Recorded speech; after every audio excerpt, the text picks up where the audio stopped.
నమస్కారం అండి. తెలుగు కథావళికి స్వాగతం. కథ చదువుతున్న నా పేరు ప్రజ్ఞ. ఈ వీడియో నచ్చినట్లయితే లైక్, షేర్ చేయండి. నా ఛానల్ కొత్తగా చూస్తున్నట్లయితే సబ్స్క్రైబ్ చేయడం మర్చిపోవద్దు. మరిన్ని మంచి కథలు అప్లోడ్ చేసినప్పుడు నోటిఫికేషన్స్ రావడానికి బెల్ ఐకాన్ క్లిక్ చేయండి. నా మనసులో ఉన్నది నువ్వే. మధు శర్మ కటిహా గారి రచన. జీవన్ ఇంటి నుంచి వెళ్ళగానే అనిత మౌనంగా బెడ్పై వాలిపోయింది. 5 రోజులు ఆఫీస్ పని మీద జీవన్ భీమ్తాల్కి వెళుతున్నాడు.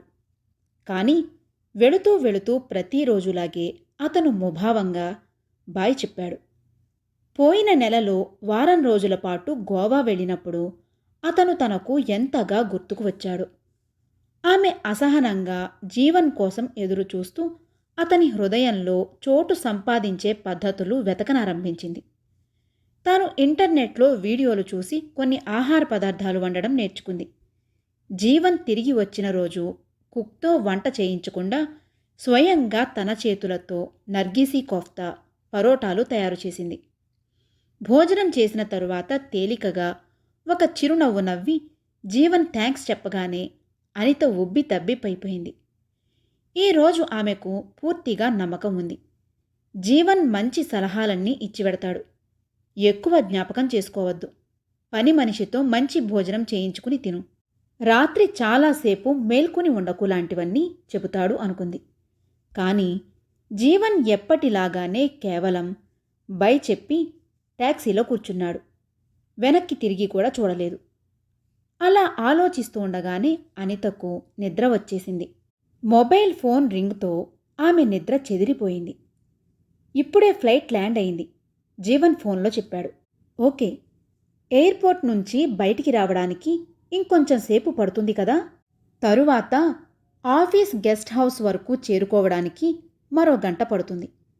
మీరు ఆఫీస్లో ఇన్ఫామ్ చేసి వెహికల్ తెప్పించారు కదా. రాత్రి ట్యాక్సీలో వెళ్ళడం రిస్కీ అవుతుంది. జాగ్రత్తగా చూసుకోండి. అనిత ఎప్పటిలాగానే జీవన్ విషయంలో విచారపడటం మొదలుపెట్టింది. దీంతోపాటు ఆమె దూరంగా వెళ్ళిన జీవన్తో మాట్లాడటానికి ఏదో ఒక సాకు కూడా వెతకడం మొదలుపెట్టింది. నేను బాగానే ఉన్నాను అని చెప్పి జీవన్ ఫోన్ కట్ చేశాడు. జీవన్ కొద్దిసేపు మరిన్ని విషయాలు మాట్లాడేవాడు. అనితకు ఏడుపు ఆగలేదు. ఆమెకు పెళ్ళై ఇప్పటికీ 6 నెలలే అయ్యింది. కానీ జీవన్కి ఆమెతో బోర్ కొట్టింది. ఆ రోజు మార్కెట్లో ఎలా తన భర్త చేతిలో చేయి వేసి తిరిగింది. పగలు రాత్రి జీవన్ను సంతోషపరచడంలోనే మునిగిపోయింది.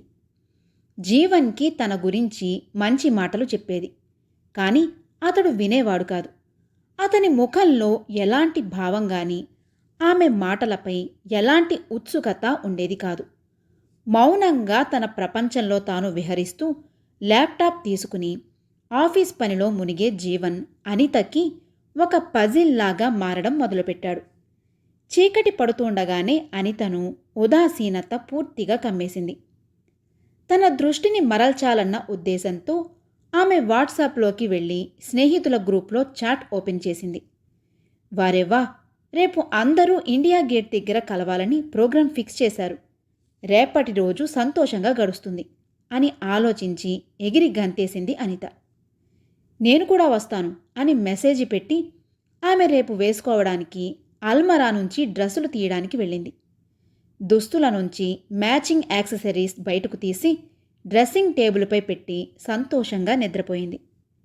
ఉదయం లేవగానే పని మనిషితో తొందరగా పనులు చేయించి సంతోషంగా తయారు కావడం మొదలుపెట్టింది. గ్రే ప్యాంట్తో గులాబీ రంగు క్రేప్ టాప్, రూబీ చోకర్ వేసుకుని ఆమె లిప్స్టిక్ పెట్టుకోవడం మొదలుపెట్టింది. అద్దంలో మెరిసిపోతున్న తన రూపం చూసుకుని తానే ఫిదా అయిపోయింది. ముసిముసిగా నవ్వుతూ చేతిలో మ్యాచింగ్ పర్స్ తీసుకుని మొబైల్తో క్యాబ్ బుక్ చేయడం మొదలుపెట్టింది. క్యాబ్ రాగానే ఆమె ఇండియా గేట్కి చేరుకుంది. అక్కడికి చేరుకోగానే సంజన, మనీష్, నివేదిత, సారాంశ్, కార్తీక ముందుగానే వచ్చేశారు. Hi beautiful. మనీష్ ఎప్పటిలాగానే చూసి చెయ్యి కలిపాడు. వాహ్, నువ్వు మ్యారీడ్ అని ఎవ్వరూ చెప్పలేరు. ప్రతిరోజు ఎంతమంది నిన్ను ప్రపోజ్ చేస్తారు సారాంశ్ ఆమెను పైనుంచి కింది దాకా పరీక్షగా చూస్తూ అన్నాడు. ఇంతలో ఎవరో వెనుక వైపు నుంచి వచ్చి తన చేతులతో అనిత కళ్ళు మూసేశారు. సాక్షి, గుర్తుపట్టా నేను. సాక్షి చేతులను తన కళ్లపై నుంచి తీస్తూ అనిత సంతోషంతో ఎగిరి గంతేసింది. సాక్షి అనితను కళ్ళు పెద్దవి చేసి చూస్తూ ఉంది. అరే, నేను పెళ్ళయ్యాక 2 నెలల తరువాతే బరువు పెరిగాను. మరి నువ్వు ఇంకా ఇలాగేనా? నీలా ఎప్పుడూ చూడలేదు అని అంది సాక్షి. సంజన కూడా ఏం తగ్గలేదు. అనితను మెచ్చుకుంటూ, మొత్తం హాస్టల్లో డిస్కషన్ జరిగేది తెలుసా? ఉత్తరాఖండ్ నుంచి వచ్చిన ఈ అమ్మాయి గురించి. మేమైతే ఈమెను డాల్ అని పిలిచేవాళ్ళం ప్రేమతో అని చెప్పింది. ఏమైనా మీరు చెప్పండి, నేనైతే ఏడిపించడానికే అనేదాన్ని. అదే ఇప్పుడు అంట. సంజన మాట పూర్తి కాకముందే రితేష్ వచ్చాడు. స్వాతి ఇంకా రాలేదు? అందరినీ గతంలోలాగానే తన వెనక ముందు తిరిగి చూసి తన ఏకైక పోటీదారు స్వాతిని గుర్తు చేస్తూ చెప్పింది అనిత. అరే, వచ్చింది చూడు. వెంట వాళ్ళ ఆయన ఉన్నట్లుంది. దూరంగా వస్తున్న స్వాతిని చూసి మనీష్ చెప్పాడు. స్వాతి వచ్చి అందరికీ హాయ్ చెప్పింది. దీనికి ముందు ఆమె అందరితో తన భర్తను పరిచయం చేసేది. స్వాతి వైపు సైగలు చేస్తూ స్వయంగా చెప్పింది.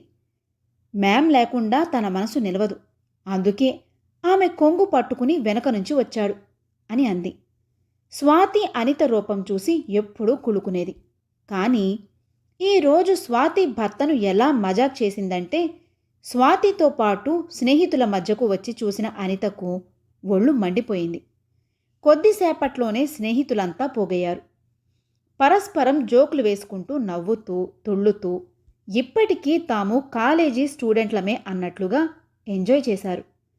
ఇలా ఆటపాటలతో తిని తాగుతూ రోజంతా గడిచిపోయింది. కొద్దిసేపటి తరువాత మళ్ళీ కలుద్దాం అని ప్రామిస్ చేసుకుని అందరూ ఒకరికొకరు బై బై చెప్పుకున్నారు.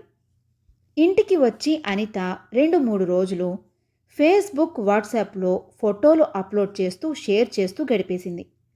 ఫేస్బుక్లో తన ప్రొఫైల్ పిక్ కూడా మార్చేసింది. ఆమె అందమైన ఫోటోకి వెంటనే కామెంట్స్ రావడం మొదలుపెట్టాయి.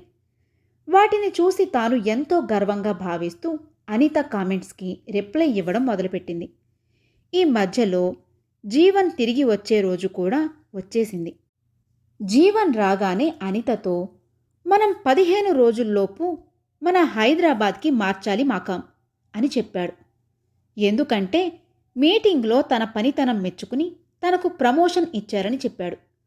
మర్నాటి నుంచే ఇద్దరూ అక్కడికి వెళ్లే ఏర్పాట్లలో మునిగిపోయారు. హైదరాబాద్ చేరుకుని జీవన్ కొత్త బాధ్యతలు నిర్వహించడంలో పూర్తిగా మునిగిపోయాడు. అనిత ఉదయం నుంచి సాయంత్రం వరకు కొత్త ఇల్లు సెట్టింగ్ చేస్తూ చాలా అలసిపోయేది. పని మనిషి రోజువారీ పని అయితే చేస్తుంది, కానీ ఇతర పనుల్లో అనిత ఆమె సహాయాన్ని తీసుకోలేకపోతోంది. అనితకు తెలుగు రాదు, పని మనిషికి హిందీ సరిగ్గా అర్థం కాదు. దాంతో అనితకు చెప్పడం వీలు కాకపోయేది. ఏ పనిలో సహాయం తీసుకోవాలో అర్థం కాకపోయేది. కొన్ని రోజుల తరువాత అనితకు బలహీనతతో పాటు నిద్ర కూడా బాగా రావడం మొదలైంది. మధ్యాహ్నం ఆమె ఏదో ఒక పత్రిక తీసుకుని చదువుతూ కూర్చుంటూ కునికిపాట్లు పడేది. ఉదయం కూడా ఆమె లేవడంతో ఆలస్యమయ్యేది. అందుకే బెట్టి జీవన్ తానే తయారు చేసేవాడు. జీవన్ చేస్తున్న ఈ పని అనితకు మంచిగా అనిపిస్తున్నప్పటికీ తన సోమరితనం విషయంలో ఆమె సంతోషంగా లేదు. ఆమె మార్నింగ్ వాక్ కూడా వదిలేసింది. తనంతట తాను పని కల్పించుకుని చేసే ఆమె నిద్ర, సోమరితనం నుంచి బయటపడడానికి యథాశక్తి ప్రయత్నం చేసేది. కానీ సాధ్యం కాకపోయేది. వాళ్ళు హైదరాబాద్కి వచ్చి 1 నెల గడిచిపోయింది. ఆ రోజు ఇద్దరూ పక్క వాళ్ళింట్లో బాబు బర్త్డే పార్టీకి వెళ్లాల్సి ఉంది. అనిత వేసుకోవడానికని డ్రెస్సులు బయటకు తీసింది. కానీ ఇదేంటి, ఆ డ్రెస్సు చాలా టైట్ అవుతోంది అనుకుంది అనిత. ఆమె డ్రెస్ ఉతికినప్పుడు సింక్ అయ్యిందేమో అనుకుంది. అందుకే ఆమె 3-4 డ్రెస్సులు తీసి వేసుకునే ప్రయత్నం చేసింది. కానీ ఏదీ కూడా సెట్ కావడం లేదు. ఈ మధ్య ఇంటి పనుల్లో మునిగిన కారణంగా వదులుగా ఉండే కుర్తీ గౌన్ వేసుకోవాల్సి వచ్చింది. అందుకే ఆమె తన బరువు పెరిగిందని అంచనా వేయలేకపోయింది. అనిత ఉదయాన్నే లేచి వాకింగ్ మొదలుపెట్టింది. దాంతోపాటు వ్యాయామం కూడా. కానీ బరువు కంట్రోల్కి రావడం లేదు. ఆమె పాదాల్లో వాపు కనిపించడం మొదలుపెట్టగానే ఆమె జీవన్తో కలిసి డాక్టర్ దగ్గరకు వెళ్ళింది. అక్కడ డాక్టర్ ఆమెను బ్లడ్ టెస్ట్ చేయించుకోమని చెప్పాడు. రిపోర్టు వచ్చిన తరువాత అనితకు హైపర్ థైరాయిడిజం ఉందని తేలింది. గొంతులోని థైరాయిడ్ గ్రంథి యాక్టివ్గా లేకపోతే ఈ వ్యాధి వస్తుంది. దీని కారణంగా శరీరానికి కావలసిన హార్మోన్స్ లభించవు. డాక్టర్ ప్రతిరోజు వేసుకోవడానికి మందులు రాస్తూ కొద్ది రోజుల తరువాత మళ్ళీ టెస్ట్ చేయించుకోమని చెప్పాడు. అప్పుడు మందుల మోతాదు నిర్ధారించవచ్చునని అన్నాడు. దాంతోపాటు ఇంకో విషయం కూడా చెప్పాడు. ఒకసారి ఈ గ్రంథి పనిచేయడం మానేస్తే రెండోసారి దాన్ని పనిచేయించడం దాదాపు అసాధ్యం అని చెప్పాడు. కానీ భయపడాల్సిన విషయం ఏమీ లేదని అన్నాడు. అనిత మర్నాడే మందులు వేసుకోవడం మొదలుపెట్టింది. దాని ప్రభావంతో ఆమె మునుపటిలాగా హాయిగా అనుభూతి చెందసాగింది. కానీ తన బరువు విషయంలో తరచుగా విచారపడేది.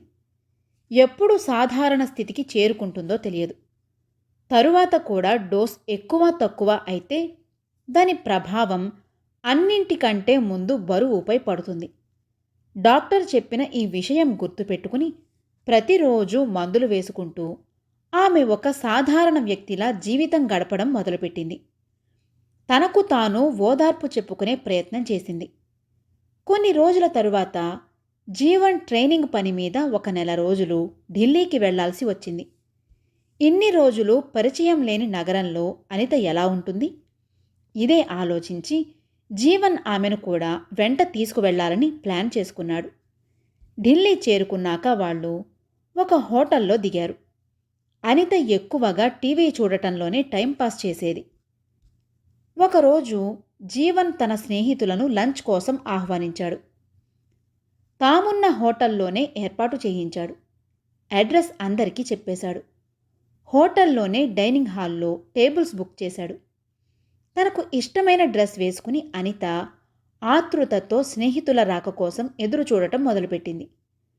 మనీష్ అందరికంటే ముందుగా వచ్చి తన అటెండెన్స్ ఇచ్చాడు. అనిత అతన్ని చూస్తూనే నవ్వింది. కానీ మనీష్ ఆమెను చూసి నోరు తెరిచి కళ్ళు విప్పార్చి, అయ్యో ఇదేంటి?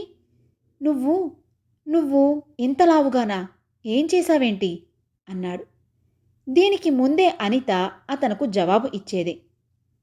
ఇంతలో రితేష్ కూడా వచ్చేశాడు. తరువాత ఒక్కొక్కరుగా అందరూ వచ్చేశారు. నేను అనితను కలవడానికి వచ్చానా లేదో ఎవరో చెల్లెమ్మ కోసమా? ఇన్ని రోజుల్లోనే ఎంత లావెక్కిపోయావు? సోమరిపోతులాగా రోజంతా తింటూ గడిపావా? సారాంశ్ నవ్వుతూ అడిగాడు. అనిత ఏడుపు ముఖం పెట్టింది. అది కాదు, నేనేం సోమరిపోతును కాదు. హైపోథైరాయిడిజం ప్రాబ్లం వచ్చింది అని చెప్పింది. అది మా వదినకు కూడా ఉంది. కానీ నువ్వైతే ఇంకొంచెం ఎక్కువగా అంటూ తన చెంపలు ఉబ్బేలా చేసి 2 చేతులతో స్థూలకాయం సైగలు చేస్తూ స్వాతి వెటకారంగా నవ్వింది. వారందరి మాటలతో ఉదాసీనంగా మారిపోయిన అనిత వెయిటర్ను భోజనం తీసుకురమ్మని పిలిచింది. భోజనం చేస్తున్నప్పుడు కూడా స్నేహితులు ఆమె ప్లేట్ ముందు నుంచి తీసి చాలు ఇంకెంత తింటావు లాంటి మాటలు మాట్లాడుతూ ఎగతాళి చేశారు. భోజనాలు పూర్తయిన తరువాత అనిత అందరినీ బయటిదాకా సాగనంపడానికి వచ్చింది. అందరూ వెళుతున్నప్పుడు రితేష్ ఓకే బై చున్చున్, కాదు కాదు టున్టున్ అని అనగానే అంతా పగలబడి నవ్వారు. కానీ అనిత మనసు తూట్లు పడి జల్లెడగా మారడం మొదలుపెట్టింది. ఉదాసీన మనసుతో ఆమె తన గదిలోకి వచ్చి కూర్చుంది. రాత్రి పడుకోవడానికి ఆమె బెడ్ మీదకు చేరినప్పుడు జీవన్ దగ్గరగా వెళ్ళి కొద్దిసేపు మౌనంగా నిద్రపోయింది. ఏమైంది? ఆరోగ్యం బాగాలేదా? స్నేహితులతో బాగా గప్పాలు కొట్టి అలసిపోయినట్లున్నావు? జీవన్ ఆమె వీపుపై చెయ్యి వేస్తూ అడిగాడు. అనిత తన ముఖం జీవన్ వైపు తిప్పి, ఒక విషయం అడగనా జీవన్? నేను ఇంత లావెక్కడం నీకు మంచిగా అనిపించడం లేదు కదా? డబ్బులు కూడా నీళ్లలా ఖర్చు అవుతున్నాయి. నువ్వు ఒక స్లిమ్ ట్రిమ్ తెల్లని అమ్మాయిని పెళ్లి చేసుకున్నావు. కానీ 7-8 నెలల్లోనే ఆమె ఎలా మారిపోయింది అని అంది.